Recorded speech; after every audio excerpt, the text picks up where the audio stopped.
College के दिनों से देख रहा हूं तुम्हें, तुम्हारी रोने की आदत अभी तक गई नहीं। रो नहीं तो क्या करूं? मेरे पति निर्दोष होकर सलाखों के पीछे।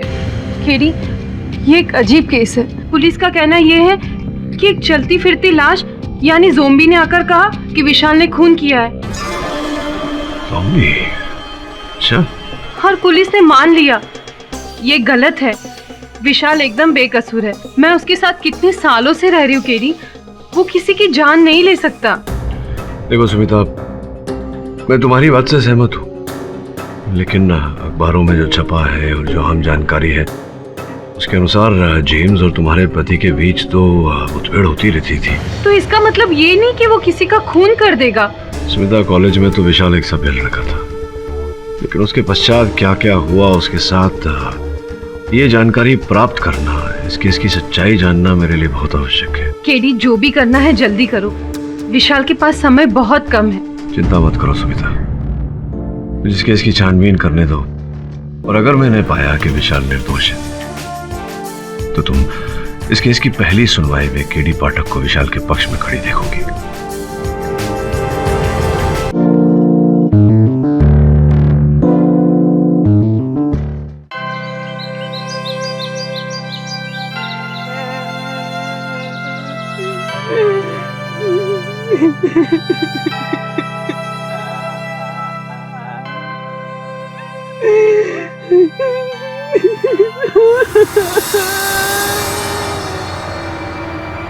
कितना खतरनाक एक्सीडेंट हुआ इस बेचारे का, इसका तो चेहरा भी पहचानने में नहीं आ रहा है। मैंने तो सुना है मैन, एक्सीडेंट के बाद गाड़ी में आग लग गई थी।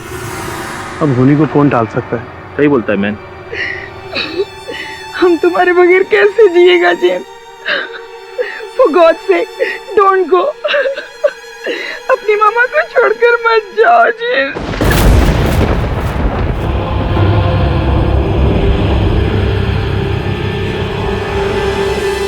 मामा, संभालो अपने आप को, प्लीज डोंट क्राई। तुम रोएगा तो जेम्स की सोल को बहुत दुख पहुंचेगा। हमारा जेम्स नहीं मर सकता, कभी नहीं मर सकता। वो अपनी मम्मा को छोड़कर नहीं जा सकता। वो वापस आएगा।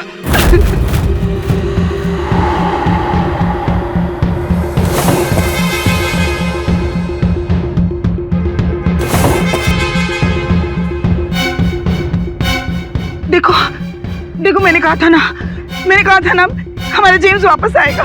माँ, जेम्स इज डेड। देखो, उसका कॉफी मिला। देखो।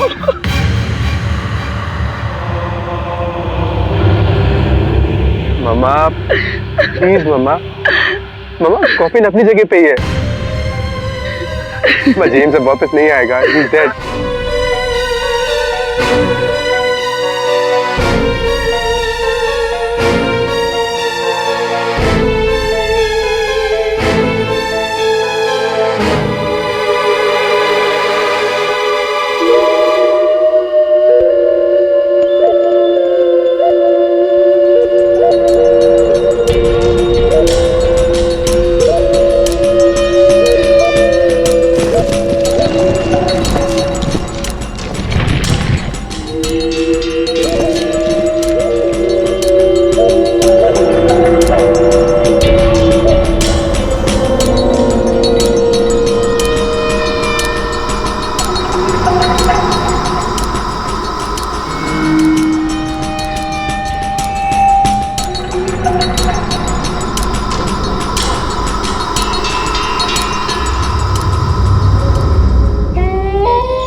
कितनी भयानक रात है।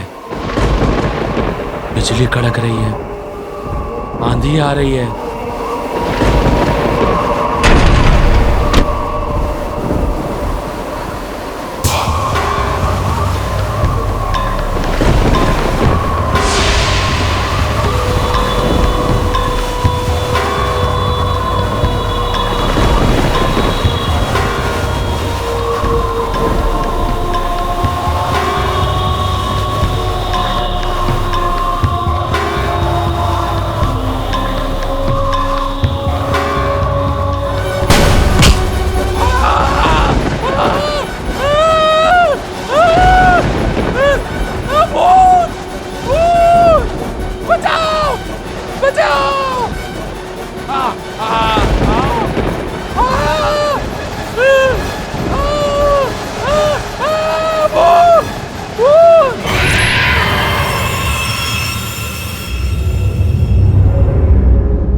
God bless you, James.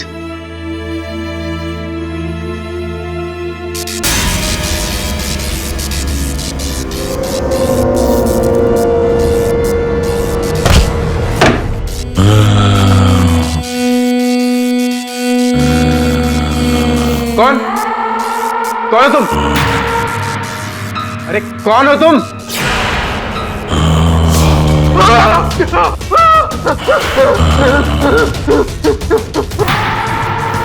James, ये कैसे हो सकता है?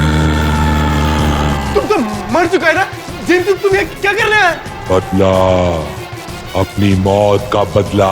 ये कैसे हो सकता है? तुम तो एक्सीडेंट में मर चुके हो। एक्सीडेंट नहीं, खून। खून? तुम्हारा तो एक्सीडेंट हुआ था। किसने किया खून? विशाल। विशाल? क्यों? किस लिए? सारे जवाब perfect. Highway, garage, Bablu mechanic.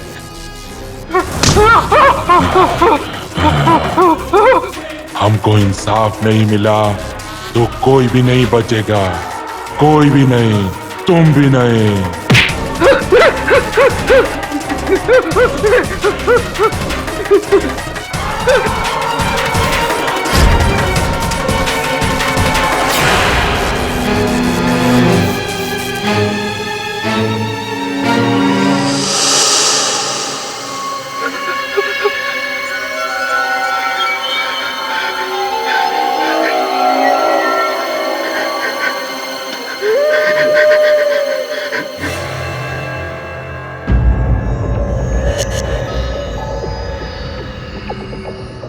अच्छा,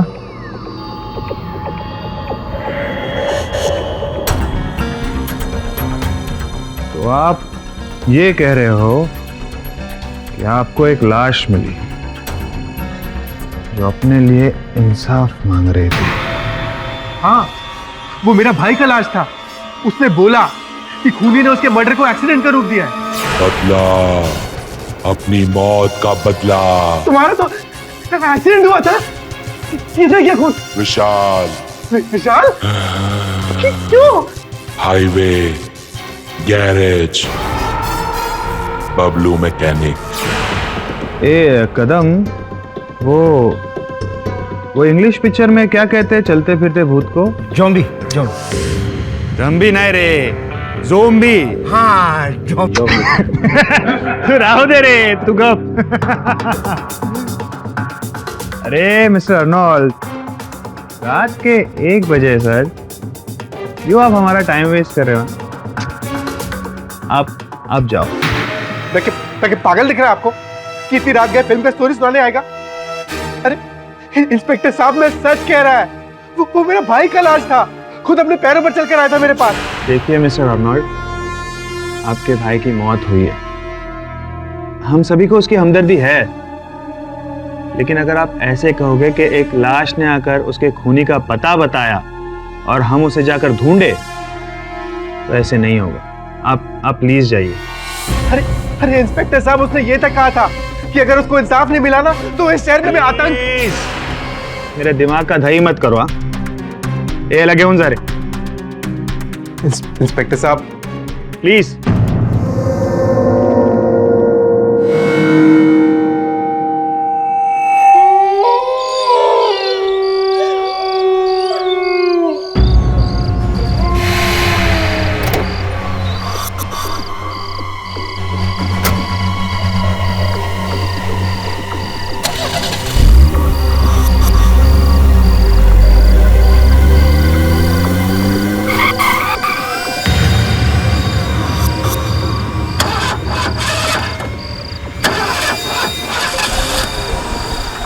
अरे ये गाड़ी को क्या हो गया अचानक?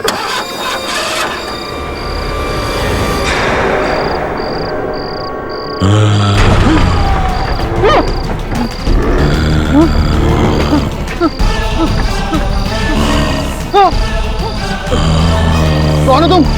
कौन हो? किताब! किताब!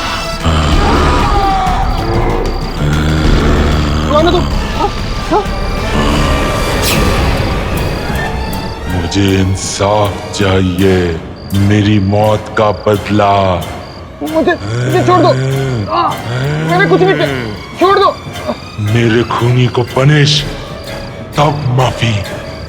मेरी बात नहीं मानी तो तुम में से कोई नहीं बचेगा, कोई नहीं। इंस्पेक्टर साहब मैं सच कह रहा है, वो मेरा भाई का लाश था।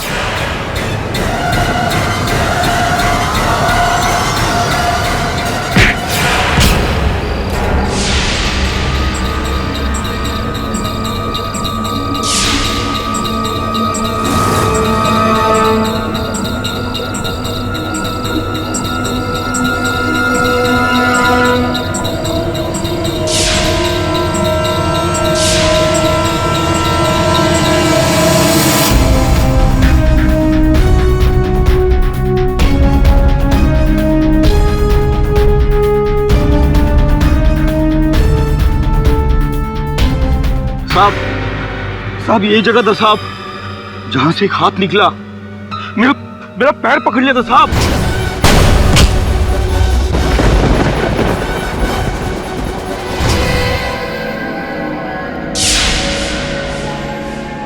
ये देखिए इंस्पेक्टर साहब, जेम्स के पैर का निशान।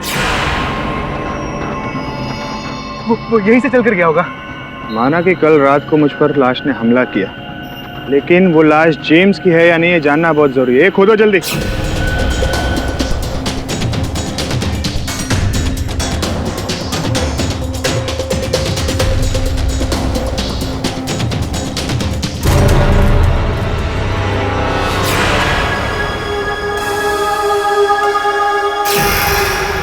देखा इंस्पेक्टर साहब, लाश गायब है। मैं आपसे बोला था ना, और आप मेरा बात का यकीन नहीं कर रहे थे। अब जाइए और जाके उस मैकेनिक बबलू से पूछिए, और वो आपको बताएगा कि खूनी विशाल सिंह है। मुझे इंसाफ चाहिए, मेरी मौत का बदला। मुझे छोड़ दो। मैंने कुछ नहीं किया, छोड़ दो।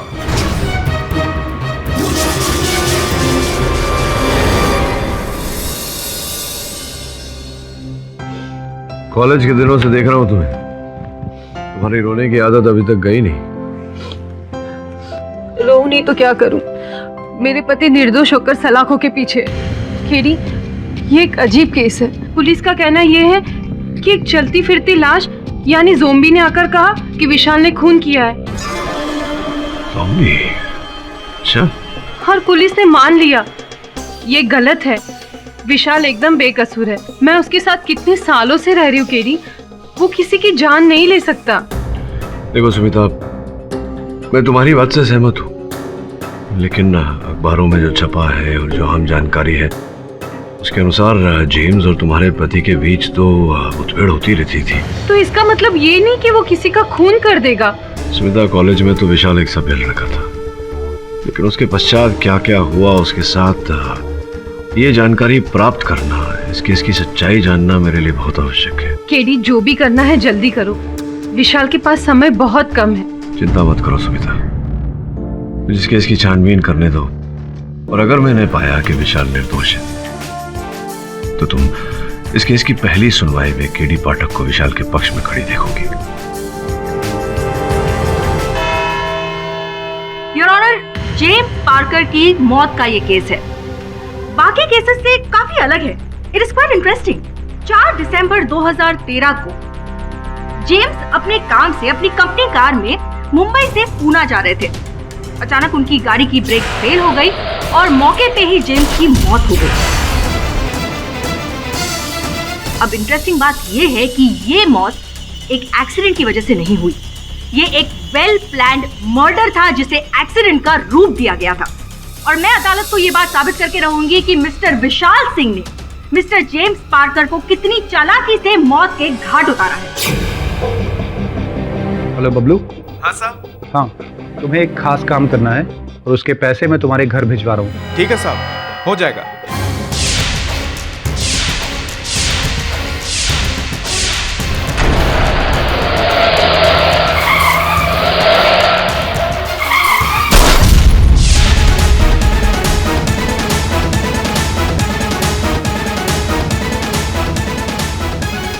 Miss Urvi Dixit,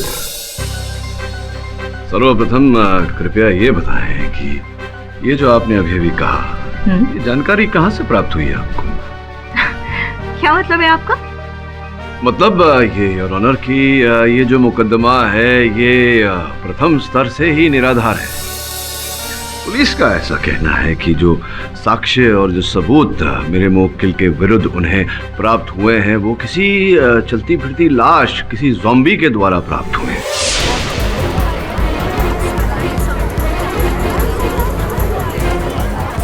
order order, silence in the court please. Your honour, सबूत तक पहुंचने की वजह जरूरी नहीं है, मेरे ख्याल से सबूत जो है वो जरूरी है। नहीं तो क्या कहना चाहती है आपकी अदालत जो भूत प्रेत चलती फिरती लाशों में नहीं मानती, वो किसी ज़ॉम्बी की, किसी चलती फिरती लाश की कथन को दर्ज करके उस पर मुकदमा खेले?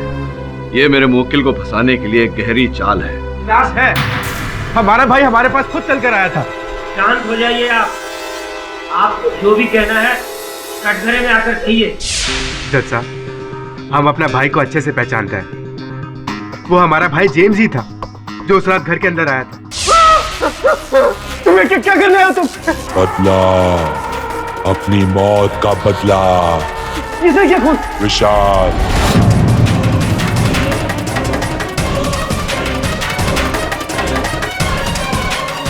और वो हमको बोला कि अगर विशाल को सजा नहीं हुआ और उसे इंसाफ नहीं मिला तो वो किसी को भी जिंदा नहीं छोड़ेगा, सबको मार डालेगा। और अगर आपको हमारी बात पे यकीन नहीं है तो आप इंस्पेक्टर कामले से पूछ लो। योर ऑनर, ये बात सच है कि जेम्स के लाश ने मुझ पर हमला किया।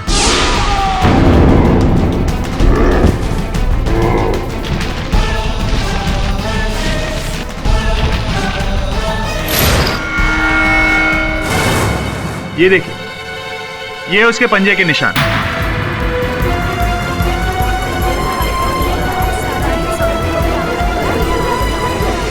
योर ऑनर, उस दिन लाश के साथ मुठभेड़ में इंस्पेक्टर के हाथ लाश की शर्ट का ये टुकड़ा आ गया था।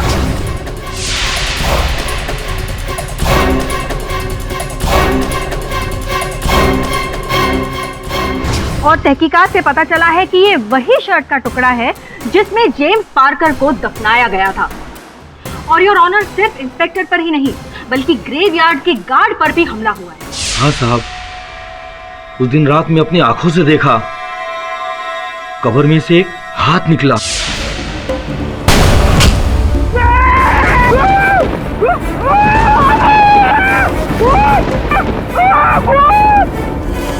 उसने तो हमारे पैर पकड़ लिया था। वो तो पहाड़ों वाले देवी माँ का कृपा है कि मैं बच गया। साहब, उस लाश को इंसाफ दिलाइए, नहीं तो हम सब मारे जाएंगे।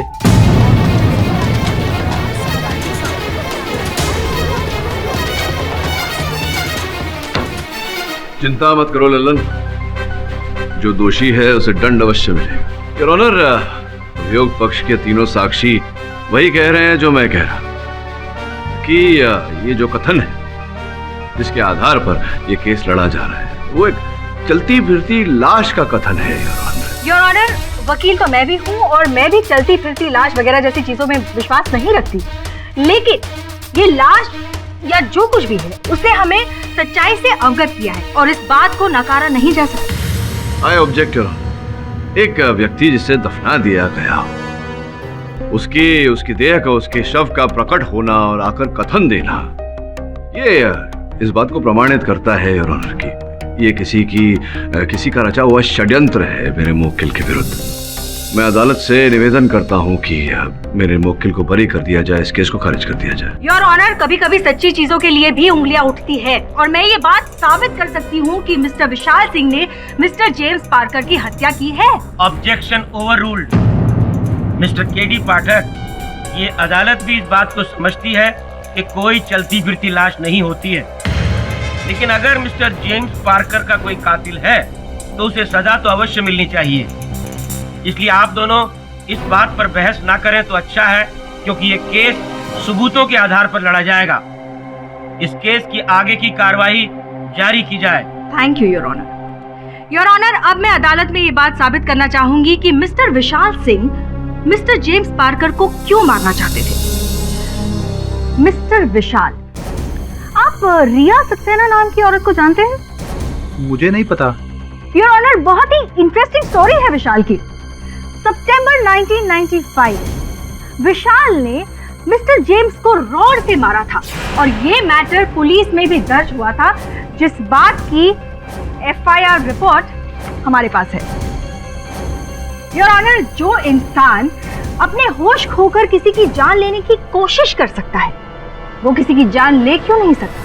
मिस दीक्षित, जिस समय की आप बात कर रही हैं उस समय मेरे मुवक्किल कॉलेज में थे, और कॉलेज में योर ऑनर अल्हड़ उम्र होती है। इस उम्र में ऐसी भूल हो जाती है, हम सब से कहीं ना कहीं हुई। चलिए आपको समझदारी की उम्र की एक बात बताते हैं। योर ऑनर, जेम्स और विशाल दोनों की इंसिडेंटली एक ही कंपनी में नौकरी लगी। अब अपनी काबिलियत की वजह से जेम्स कुछ ही समय में मिस्टर विशाल के बॉस बन गए। कैसी बातें करती हो स्मिता? तुम्हारे बर्थडे पे तुम्हें डिनर पे नहीं लेके जाऊंगा तो पड़ोसन को लेके जाऊंगा क्या? हाँ? रेडी रहो, 1 घंटे में आ रहा हूँ। बाय। अरे इतनी जल्दी तुम कहाँ जा रहे हो? मुझे कहीं जाना है जेम्स। जेम्स नहीं, सर बोलने का। तुम्हें पता नहीं मैं तुम्हारा बॉस हूँ? I am sorry sir. Very good. अच्छा, मिस्टर रेड्डी के फाइल का क्या हुआ? वो तो मंडे को प्रेजेंट करना है, मैं कल रेडी कर दूंगा। No no no no no, मुझे फाइल आज ही कंप्लीट चाहिए। लेकिन जेम्स, आई मीन सर, मेरी वाइफ का बर्थडे है आज। तो क्या हुआ? ऐसा करो, तुम रिजाइन दे दो और वाइफ के साथ बर्थडे बनाओ। विशाल, तुमने जो कॉलेज में सर पे रॉड मारा था ना, उसका दर्द मुझको आज तक याद है। और मैं जैसे बोलता हूँ वैसे ही करो। मुझे 1 घंटे में फाइल रेडी चाहिए, ऑन माई टेबल, समझे?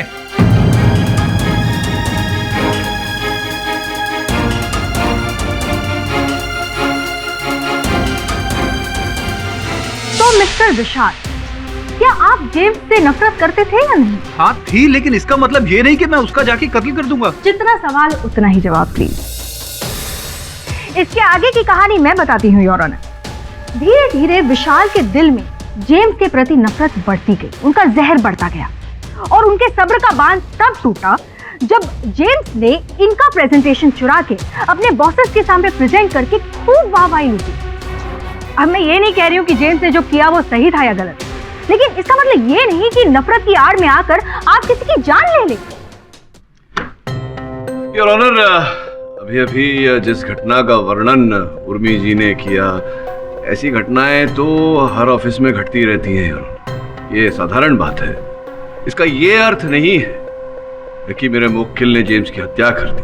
अगर कुछ बताइए, क्यों मेरे मुवक्किल हत्या करना चाहते थे? किस प्रकार से उन्होंने हत्या की, जबकि हम सब जानते हैं कि ये एक सड़क दुर्घटना थी। योर ऑनर, मैं इसी बात पर आ रही हूँ कि ब्रेक्स किसने और क्यों फेल की, और इसके लिए मैं परफेक्ट हाईवे गैराज के मैकेनिक मिस्टर बबलू को कटघरे में बुलाने की इजाजत चाहूंगी। बताइए, आप मिस्टर विशाल को कब से जानते हैं? यही कोई 5 बरस से मैडम। विशाल साहब जिस कंपनी में काम करते हैं, जीटी इंजीनियरिंग, उस कंपनी की सारी गाड़ियां हमारे पास ही सुधरने के लिए आती हैं। अच्छा, आप बताएंगे कि 3 दिसंबर को, यानी कि हत्या के 1 दिन पहले, मिस्टर विशाल ने आपको फोन किया था, उस कॉन्वर्सेशन के बारे में हमें बताएंगे? उस दिन मेरे पास विशाल साहब के 2 फोन आए थे मैडम। पहला फोन तो गाड़ी में क्या क्या ठीक करना है विशाल साहब ने ये बताया था, और फिर थोड़ी देर बाद दोबारा दूसरा फोन आया था। बोलो विशाल साहब। तुमसे एक बात कहना तो मैं भूल ही गया। गाड़ी की सर्विसिंग के बाद उसकी ब्रेक्स को कुछ इस तरह खराब करना कि वो 30-40 किलोमीटर के बाद फेल हो जाए। ये कौन सा गड़बड़ काम करा रहे हो हमारे से विशाल साहब? और सवाल मत करो, तुम्हें इस काम के अलग से 50,000 मिल जाएंगे। 50,000? कुछ क्लेम का प्रॉब्लम है। ठीक है विशाल साहब, गाड़ी भेज दो, आपका काम हो जाएगा।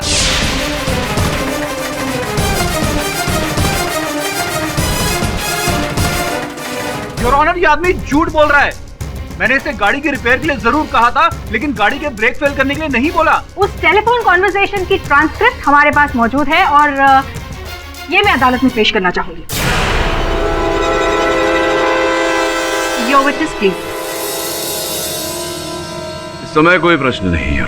केडी, ये आदमी झूठ बोल रहा है। केडी,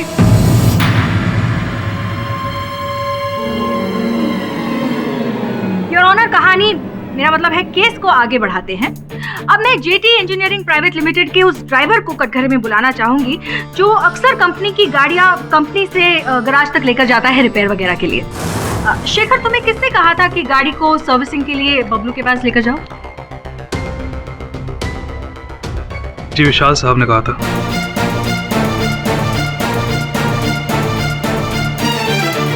विशाल सिंह साहब ने? अच्छा, आपको ये बताया था कि गाड़ी में क्या क्या रिपेयर करवाना है? वैसे तो विशाल सर हमेशा मुझसे कह देते थे कि गाड़ी में क्या क्या काम करवाना है, लेकिन इस बार उन्होंने कहा तुम गाड़ी लेकर गैराज जाओ। गाड़ी में क्या क्या काम करवाना है ये मैंने मैकेनिक को बता दिया है। Mister Pathak, your witness. जी नहीं अरुण, कोई प्रश्न नहीं।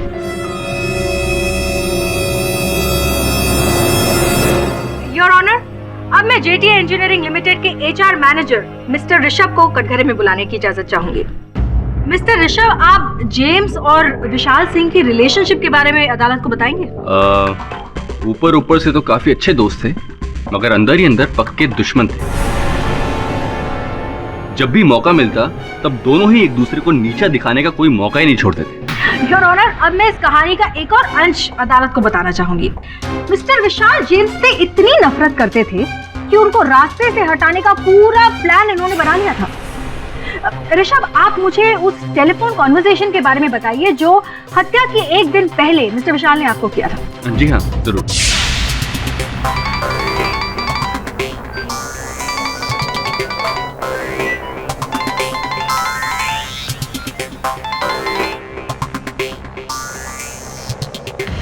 हाँ विशाल, बोलो।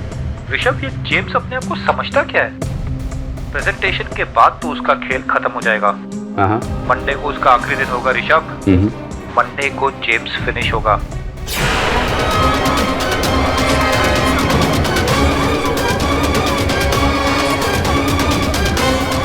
मिस्टर विशाल, क्या आपने ऋषभ से ये सारी बातें की थी? जी हाँ, बोली थी, लेकिन इसका मतलब ये नहीं कि देखो विशाल, यहाँ झूठ बोलने की कोशिश मत करो। और शायद तुम भूल रहे हो कि मैं इस कंपनी का एचआर मैनेजर हूँ और सबसे की हुई बातें मैं रिकॉर्ड भी करता हूँ बॉस को सुनाने के लिए। क्या बात है, तो बड़े चतुर हैं Rishabh ji. Thank you sir. अपने उच्च अधिकारियों को सुनाने के लिए लोगों की वार्तालाप रिकॉर्ड करते हैं। अब सर, एचआर का तो काम ही यही होता है, अपने सारे एम्प्लॉयज की डिटेल्स को अपने पास रखना। मैं तो बस अपना काम कर रहा था सर। अच्छा, चलिए अद्भुत। तो एक बार आपकी और विशाल के बीच जो वार्तालाप हुई थी वो सुनाएंगे? जी हाँ, जरूर सुनाइए। 1 मिनट।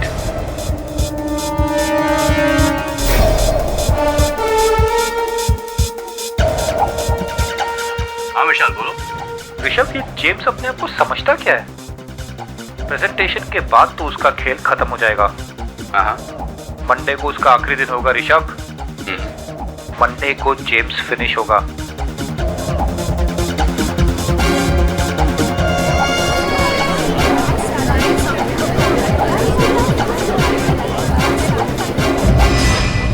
धन्यवाद ऋषभ जी। योर ऑनर, जैसा कि हम सब ने रिकॉर्डिंग में सुना, जो वाक्य कहे गए थे वो कुछ ऐसे थे कि कल उसका खेल खत्म होने वाला है, कल ऑफिस में उसका अंतिम दिन होगा, ना कि इस जग में उसका अंतिम दिन होगा। योर ऑनर, तो इन वाक्यों से मुझे नहीं लगता कि यहाँ कोई किसी की हत्या करने की बात कर रहा है। I object your honour. ऐसी बातें तो इंसान तभी करता है जब उसके मन में किसी की हत्या करने की साजिश चल रही हो। जी नहीं, ऐसा नहीं होता। वैसे भी अभी तक मेरी बात खत्म नहीं हुई है। वो क्या कहा था आपने कि मेरे मुवक्किल के मन में जेम्स की हत्या करने की मंशा जागी क्योंकि जेम्स ने इनका प्रेजेंटेशन चुरा लिया था और अपना बना लिया था, ऐसा कुछ कहा था आपने? हाँ, तो मैंने ऐसा कहा था। एक मिनट ऋषभ, ये जो वार्तालाप तुमने हमें सुनाई, ये प्रेजेंटेशन चोरी होने के पहले है या उसके बाद का? सर, फोन तो पहले ही आया था। पहले की?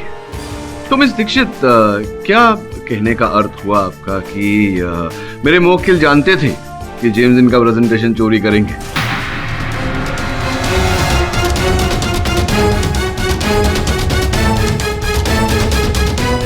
और ऑनर, ऐसी परिस्थिति में ऋषभ जी की बात मानकर मेरे मुवक्किल पर आरोप लगाना ये उचित नहीं होगा। और बबलू की बात, उस ड्राइवर की बात?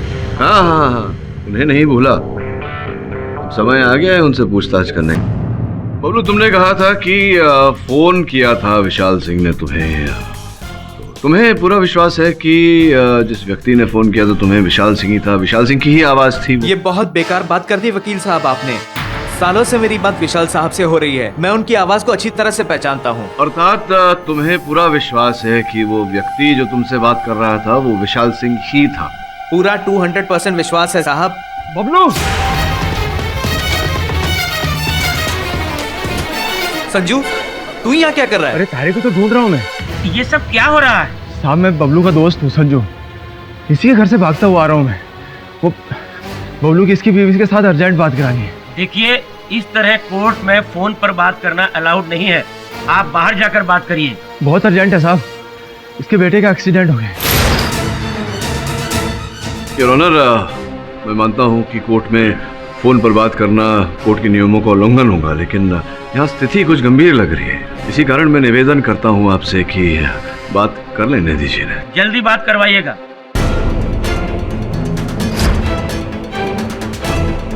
हेलो, क्या बोल रही है तू?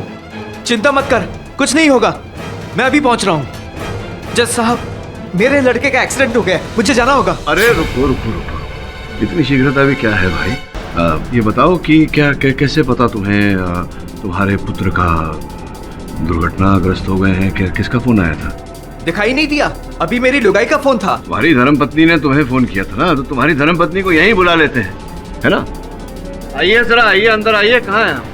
अरे बॉस, मैडम।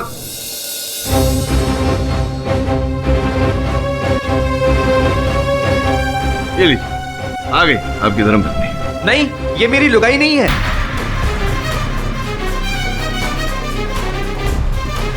नहीं, अगर ये तुम्हारी धर्मपत्नी नहीं है तो फिर तुम्हारी धर्मपत्नी ने फोन नहीं किया था तुम्हें, क्योंकि फोन तो इन्होंने किया। ये सब क्या हो रहा है योर ऑनर? आप साबित क्या करना चाहते हैं मिस्टर पाठक? क्षमा चाहता हूँ योर ऑनर, वास्तविकता को सामने लाने के लिए मुझे ये छोटा सा खेल खेलना पड़ा। जो फोन इन्हें आया था वो इनकी पत्नी ने नहीं, इन महिला ने किया था, किंतु इन्हें लगा कि इनकी पत्नी से बात हो रही है इनकी। जब वर्षों से विवाहित पत्नी का स्वर नहीं पहचान पाई है फोन पर, तो हम कैसे मान ले कि विशाल सिंह ने ही इन्हें फोन किया था और वो विशाल सिंह की ही आवाज थी जो इन्होंने पहचानी।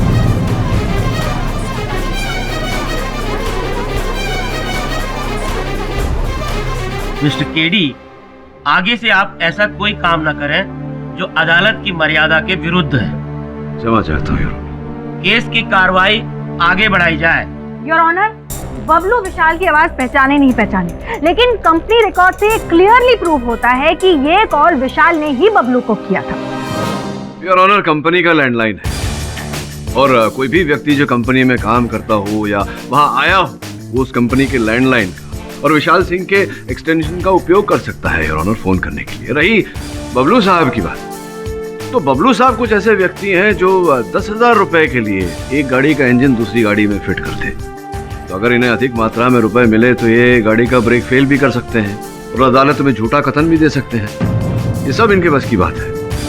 और HR मैनेजर ऋषभ की बात को तो मैं अदालत में खंडित कर ही चुका हूँ।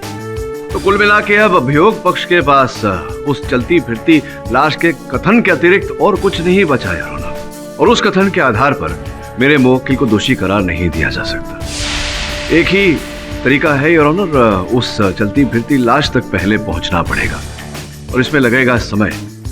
मैं अदालत से निवेदन करता हूं कि तब तक मेरे मुवक्किल को जमानत पर रिहा किया जाए। इस अदालत की अब तक की कार्यवाही तमाम सबूतों और गवाहों को सुनने के बाद ये निश्चित नहीं हो पाया है कि mister Vishal Singh mister James Parker के हत्या के जिम्मेदार हैं। लिहाजा यह अदालत मिस्टर विशाल सिंह की जमानत की अर्जी को मंजूरी देती है। The court is adjourned for the day. जज साहब, विशाल सिंह को रिहा करके आप बहुत बड़ी गलती कर रहे हैं जज साहब। अरे हमारा भाई जेम्स ऑफिस आएगा और हमको मार डालेगा जज साहब। जज साहब, उसने कहा था कि अगर उसको इंसाफ नहीं मिला तो वो हमें मार डालेगा जज साहब। जज साहब, हमारी बात सुनिए जज साहब। जज साहब,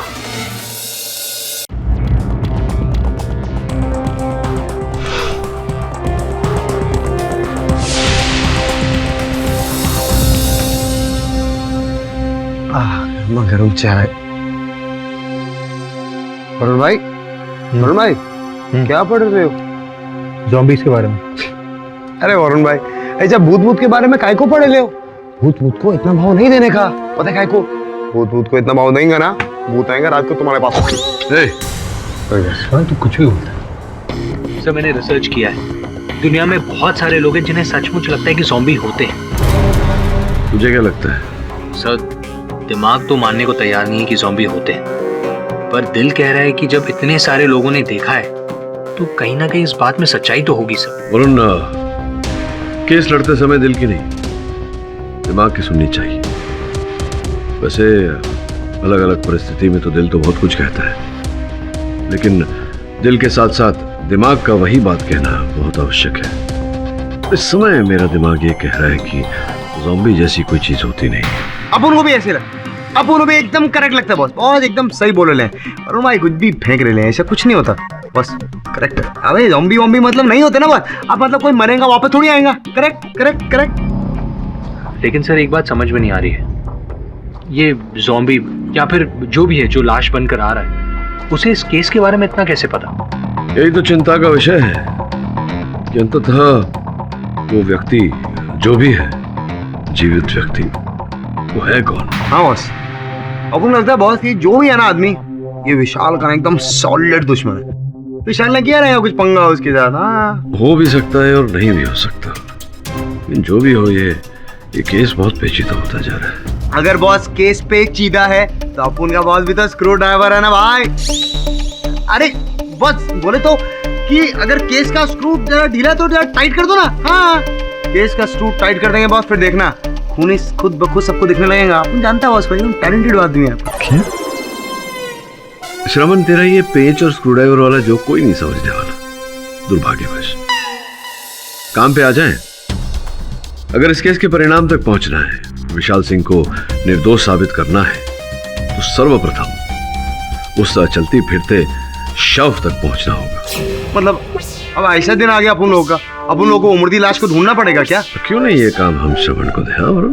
हाँ सर, लाश ढूंढने का काम श्रवण को ही मिलना चाहिए। काय को अपन नहीं जाएगा, अपन नहीं जाएगा कोई मुर्दा ढूंढने। अपन को लगता है अपन गलत लाइन में आ गया बस।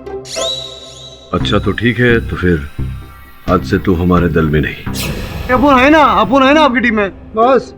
जय हो बॉस की, अपन है आपकी टीम में। तो फिर टीम वर्क तो करना पड़ेगा। तो वरुण, इस केस के जितने पहलू हैं उन्हें हम अलग अलग करके संभालेंगे और उन पहलुओं पर वो पहली नजर डालेंगे। हो सकता है जो उस समय नहीं दिखा हमें अब दिख जाए। क्या हुआ विशाल, तुम कुछ परेशान लग रहे हो? नहीं, बस ऐसे ही सोच रहा था। आप कुछ मत सोचिए, मेरी केडी से बात हुई है, उसने कहा है बहुत ही जल्दी असली खूनी सामने आ जाएगा। बात वो नहीं है स्मिता, मेरे दिमाग में जेम्स के भाई आर्नोल्ड की चीखें अभी तक गूंज रही हैं। उसने कहा था जेम्स आएगा, किसी को नहीं छोड़ेगा। ओहो विशाल, तुम भी इतने पढ़े लिखे होकर ऐसी दकियानुसी बातों पे विश्वास करते हो।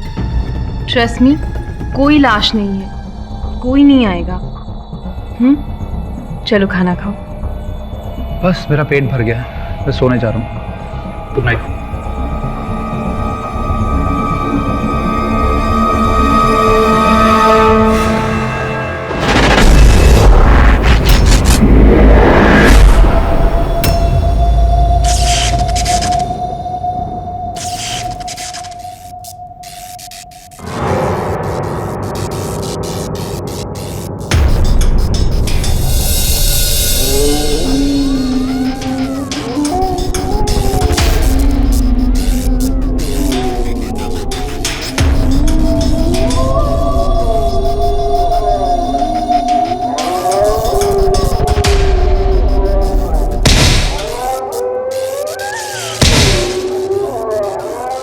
इतनी रात को कौन आया होगा?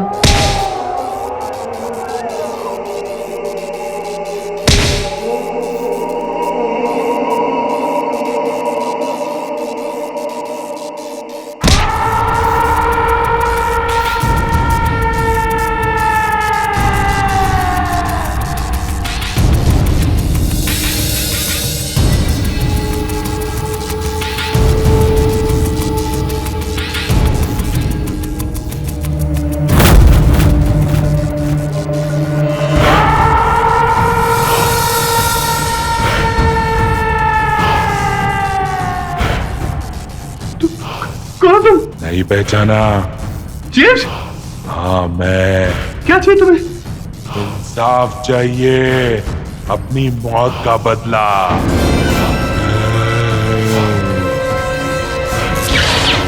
जेम्स, जेम्स, मैंने तुम्हें नहीं मारा जेम्स, तुम्हें कुछ गलतफहमी हुई है।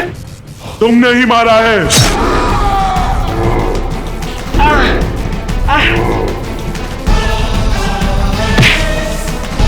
विशाल,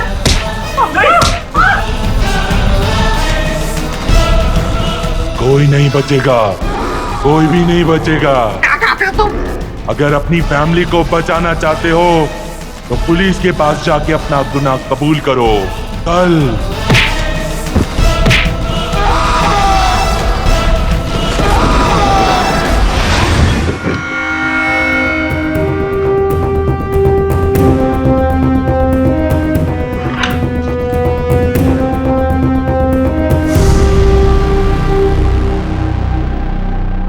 विशाल, तुमसे बात करने आया हूं मैं। केडी, तुम चले जाओ यहाँ से, मुझे किसी से कोई बात नहीं करनी है।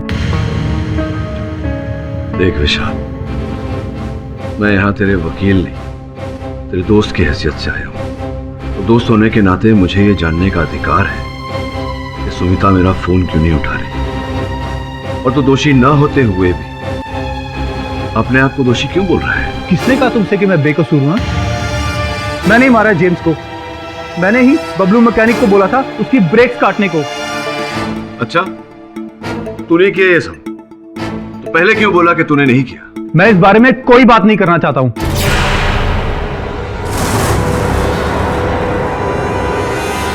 देख विशाल, सच क्या है ये तुझे बताना पड़ेगा। और तू किस बात से डर रहा है? मुझे लग रहा है तू किसी के दबाव में आकर झूठ बोल रहा है। क्या बात है, बता। क्या करोगे सच जान के तुम? हाँ, मैं सारी दुनिया के सामने बोल चुका हूं कि जेम्स को मैंने ही मारा है, और 4 दिन बाद अदालत में भी यही बोलने वाला हूं।